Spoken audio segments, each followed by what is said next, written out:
So, ayan, ready na ba lahat?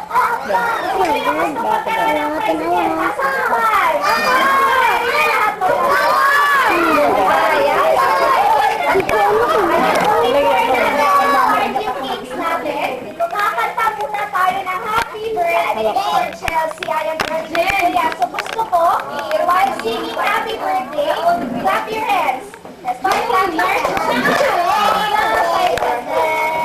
Take out of 3. Diri ka dapat mo, nagpinda ka lang sa ibaba. 3 and 6. Happy birthday.